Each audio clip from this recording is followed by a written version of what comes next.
Bajaj finance एक ऐसी company जिसने लोगों के हज़ार रुपए को लाखों रुपए और करोड़ों रुपए में कन्वर्ट कर दिया है। हर दिन एक नया ज़ीरो कंपनी ने कुछ सालों के अंदर बढ़ा करके दिया है। लेकिन अभी की जो वर्तमान स्थिति है वो इस हद तक ख़राब हो गई है कि इसके अंदर लोग 20% का भी रिटर्न एक साल के अंदर नहीं ले पा रहे हैं। और ये बजाज फाइनेंस की वर्तमान में एक डार्क रियलिटी है। बजाज फाइनेंस के हिसाब से मार्केट में देखेंगे तो ये वही कंपनी है जिसका 5 साल का रिटर्न लोगों के 10 साल के स्टॉक से भी ज़्यादा होता था।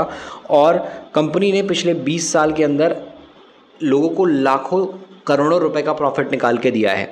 लेकिन अभी कुछ टाइम से लगभग 3 साल का टाइम हो गया है। मार्केट वाइज अगर हम 3 साल की परफॉर्मेंस देखेंगे तो बजाज फाइनेंस की काफ़ी ख़राब है।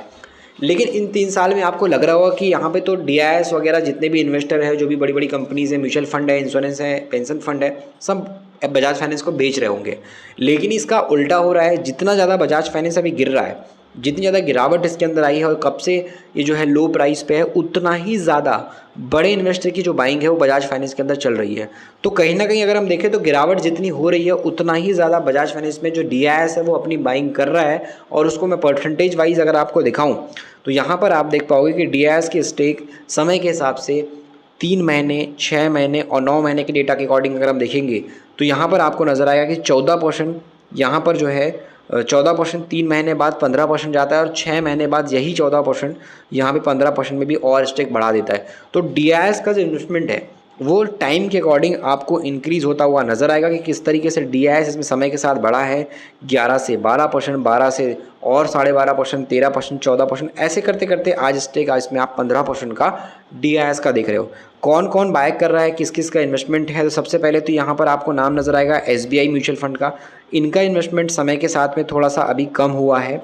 उसके अलावा अगर हम आगे बढ़ेंगे तो किसका बढ़ा है तो एलआईसी इस कंपनी में अपना स्टेक लगातार बढ़ा रही है। 1.93% से 2.49 हुआ और ये स्टेक अब 2.84 हो गया है। तो एलआईसी का इन्वेस्टमेंट इस कंपनी में बढ़ा है। उसके अलावा हम देखें तो जो एक्सिस म्यूचुअल फंड है, एक्सिस म्यूचुअल फंड ने अपनी हिस्सेदारी बेची है। तो ये एक थोड़ा सा अलग पॉइंट है। एलआईसी जहाँ खरीद रही है तो एक्सिस यहाँ पे बेच रहा है। उसके अलावा जो यूटीआई म्यूचुअल फंड है, यूटीआई म्यूचुअल फंड का भी इन्वेस्टमेंट समय के साथ थोड़ा सा कम हुआ है। तो डीआईएस का पॉइंट अगर हम टोटल देखते हैं तो यहाँ पे टोटल डीआईएस का पॉइंट इंक्रीज़ हुआ है, बाकी कुछ डीआईएस ने माल बेचा भी है। तो बजाज फाइनेंस में आपको एक चीज़ नज़र आएगी कि मार्केट के हिसाब से डीआईएस का स्टेक गिरावट के बाद भी बढ़ा है। और ये जो परसेंटेज टोटल निकल के आता है, जो टोटल परसेंटेज हमने देखा 14% का, 15% का, ये स्टेक ग्रोथ में है। मतलब जो हिस्सेदारी है डीआईएस की बजाज फाइनेंस के अंदर वो बढ़ रही है।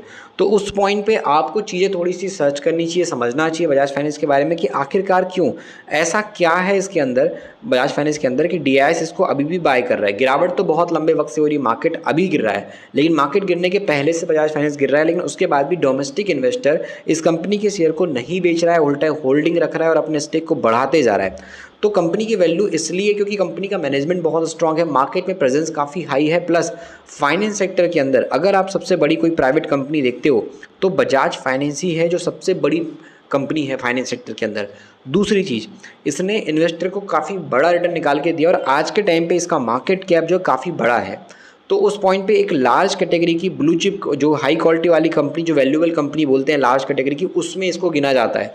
और जब भी कोई लार्ज कैटेगरी की कंपनी, वैल्यूएबल हाई क्वालिटी वाली जो ब्लू चिप कंपनी होती है, उनमें गिरावट होती है तो डीआईएस हमेशा बाइंग करता है। और ये ऐसा केस आप पिडीलाइट में देखोगे। आप यहाँ पर बड़ी कंपनीज़ के अंदर पिडीलाइट के अलावा और भी जो एशियन पेंट हो गया, एस्ट्रल हो गया, हिंदुस्तान यूनिलीवर हो गया और नेस्ले जैसी कंपनी हो गई, टीसीएस हो गया, रिलायंस हो गया, और भी बड़ी बड़ी कंपनीज़ जो हम बोल सकते हैं जैसे आईटीसी हो गई, जो बड़ी बड़ी मार्केट के अंदर बहुत पुरानी कंपनी है, इनके अंदर प्रोडक्ट काफ़ी अच्छा, ब्रांड में मार्केट के हिसाब से जो वैल्यू है ब्रांड की काफ़ी बड़ी। तो वैसी कंपनीज़ के अंदर आप देखोगे गिरावट होने के बाद भी डीआईएस इंटरेस्ट दिखाता है। तो बात करें बजाज फाइनेंस के, जैसे ही डीआईएस और किस कंपनी में अपनी हिस्सेदारी समय के हिसाब से बढ़ाता नजर आया है तो उसमें पीजी इलेक्ट्रोप्लास्ट लिमिटेड का भी नाम है। पीजी इलेक्ट्रोप्लास्ट लिमिटेड के अंदर भी समय के हिसाब से डीआईएस के स्टेक समय के हिसाब से बढ़ते नजर आए हैं। और ये कंपनी अगर हम इंडस्ट्री वाइज देखेंगे तो अपने बिजनेस को काफ़ी ज़्यादा डाइवर्सिफाई करके रखी हुई है। इंडियन इलेक्ट्रॉनिक मैन्युफैक्चरिंग सर्विस के अलावा कंपनी यहाँ पे ODM, OEM, plastic injection modelling और 50+ लीडिंग इंडियन ग्लोबल ब्रांड्स है उनके साथ कैटरिंग का बिजनेस करती है, मतलब अलग अलग इंडस्ट्री वाइज कंपनी बिजनेस को चला रही है। मार्केट कैप 24,184 करोड़ के आसपास का है। ROCE इसका 18 से 18% सेम है। मार्केट वाइज अगर हम कंपनी के अंदर देखें, सेल्स की ग्रोथ तो ये 61% की है, प्रॉफिट की ग्रोथ इसकी 101% की है। तो पीजी इलेक्ट्रोप्लास्ट अपने सेल्स को भी काफ़ी अच्छा बढ़ा रहा है, साथ में प्रॉफिट की जो ग्रोथ है उसको भी समय के हिसाब से काफ़ी अच्छा बढ़ा रहा है। आज के 5 साल पहले इस कंपनी का मार्केट कैप मात्र 150 करोड़ का था, 150 करोड़। 10 साल पहले मात्र 200 करोड़ का था। तो अगर आप इसकी जर्नी देखते हो, पुराना टाइम देखते हो, तो 5 साल पहले कंपनी कुछ भी नहीं थी। लोगों ने सोचा भी नहीं होगा कि पीजी इलेक्ट्रोप्लास्ट कभी 20,000 करोड़ का मार्केट कैप टच करेगी। आप सोच सकते हो जो कंपनी का मार्केट कैप 150 करोड़ था, 2,000 करोड़ भी नहीं था, उस कंपनी का मार्केट कैप इंक्रीज होता है, इस कदर इंक्रीज होता है कंपनी देखते देखते 150 गुना इंक्रीज हो गई है। अगर हम कंपनी के 10 गुना ग्रोथ की बात करें, 150 में अगर 10 गुना होती तो 1,500 करोड़ की कंपनी बनती।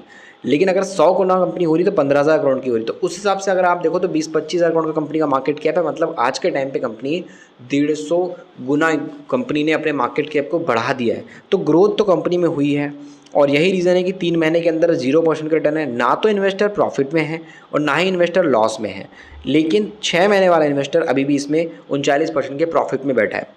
तो आखिर क्यों इस कंपनी के शेयर में अभी भी तेज़ी है? इतनी ज़्यादा मार्केट के हिसाब से बात की जाए, गिरावट होने के बाद भी बाकी कंपनी के शेयर गिर रहे हैं, उसके बाद भी ये उतना खास नहीं गिर पाया है। उसके पीछे के रीज़न को समझने जाएंगे तो कंपनी के अंदर आप एक चीज़ देखोगे कि दिसंबर का डेटा आया था, उसमें कंपनी की सेल्स 500 से 900 करोड़ गई थी। नेट प्रॉफिट कंपनी का 19 करोड़ से सीधे 40 करोड़ भाग गया। और ईयरली बेस पे इस कंपनी का प्रॉफिट आप देखोगे कि कैसे यहाँ पर जो है लगातार बढ़ते हुए 135 करोड़ से 212 करोड़ का आंकड़ा टच हो गया है। तो पीजी इलेक्ट्रोप्लास्ट की जो ग्रोथ है वो कम नहीं हो रही है, वो लगातार बढ़ रही है। और कंपनी की जो प्रॉफिट की ग्रोथ है वो समय के हिसाब से आप देखोगे तो 100% के आसपास मेंटेन है। और सेल्स ग्रोथ तो कंपनी के पहले के मुकाबले टिल टाइम मंथ में और ज़्यादा इंक्रीज़ हो गई है। तो जो ग्रोथ का परसेंटेज है वो कंपनी का काफ़ी हाई है, सेल्स का भी, प्रॉफिट का भी। और यही रीज़न है कि एक साल के अंदर जहां बाकी कंपनियों का हालत ख़राब है, बहुत ज़्यादा लॉस में है, पोर्टफोलियो में प्रॉफिट देखने का आदमी बड़े मुश्किल से नसीब नहीं पा रहा है, अभी के टाइम पे इतनी ज़्यादा पोर्टफोलियो गिर रहे हैं, तो वहाँ पे आप देखो तो इसी एक साल के अंदर इन्वेस्टर पीजी इलेक्ट्रोप्लास्ट से 446% का रिटर्न निकाल रहा है स्टॉक मार्केट के बेस पे ही।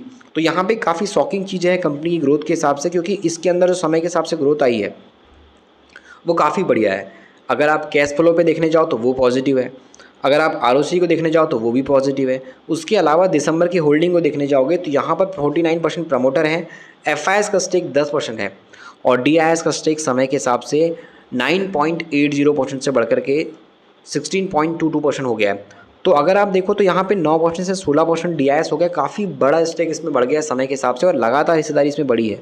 और अभी कंपनी के हिसाब से DIS में अगर हम नाम देखने जाएं तो Motilal Oswal flexi cap fund का नाम है। उसके अलावा Nippon life India trustee cap fund का, इसका भी इन्वेस्टमेंट काफ़ी अच्छा है। टाटा का है, टाटा इंडिया कंज्यूमर फंड का। तो मल्टीपल यहाँ पे DIS जो है इस कंपनी में हिस्सेदारी अपनी लेती नजर आएंगे और एक बड़े परसेंटेज के साथ हिस्सेदारी को बढ़ा भी रहे हैं।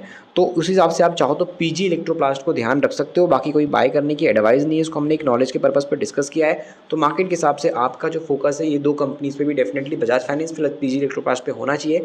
इनके अंदर आपको DIS का जो स्टेक है समय के हिसाब से वो लगातार बढ़ता नजर आएगा, घटता हुआ देखने को नहीं मिलेगा।